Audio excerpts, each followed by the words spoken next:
Expressing shades of agreement. Mastering partial agreement in English debates and discussions. Hello, learners of English. Welcome to another exciting lesson on listening and speaking skills. Today, we're diving into the heart of debates and discussions, focusing on vocabulary and expressions for debates and discussions. Specifically, we're taking a closer look at the art of partially agreeing. This is a nuanced way of expressing your thoughts, and it can make your conversations much more vibrant and interesting. So, let's get started. Partial agreement is a situation where you agree with some parts of what is being said or proposed but not everything. It's a middle ground between absolute agreement and complete disagreement. This happens frequently in real-life discussions and debates, and it's a great way to show that you're considering other people's views while also voicing your own. To master the art of partial agreement, you need the right vocabulary and expressions. These are the tools that will help you to express your thoughts and ideas clearly and effectively. There are many ways to partially agree in English, but here are some of the most common expressions. 1. I agree with you to an extent, but this phrase allows you to state your agreement before introducing your differing opinion or reservations. 2. I see where you're coming from. However, this is a polite way to acknowledge the other person's perspective before sharing your contrasting view. 3.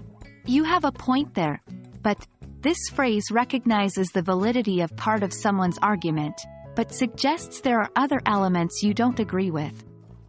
4.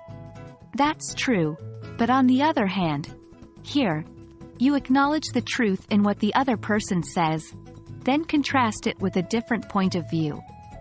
5. I partly agree with you, but this is a clear way of showing partial agreement, then expressing your reservations or contrasting ideas. Now, let's put these expressions into practice with some example sentences. 1. I agree with you to an extent, but I believe there are also other factors we need to consider. 2. I see where you're coming from. However, I think it's essential to look at the situation from a different angle as well. 3. You have a point there, but we also need to take into account the financial implications of this decision. 4. That's true, but on the other hand, we should also consider the potential risks. 5. I partly agree with you, but I think there's more to the issue than what we've discussed. Remember, the aim is not just to memorize these phrases, but to understand how they're used and adapt them to suit different scenarios. That's a wrap for today's lesson on expressions for partially agreeing in debates and discussions. I hope this lesson helps you add more depth and variety to your English conversations. As always, the key to mastering these expressions is practice, practice, practice. Use these phrases in your daily conversations, debates, and discussions, and you'll soon find them becoming a natural part of your English vocabulary. Thanks for joining me today, and until next time, happy learning!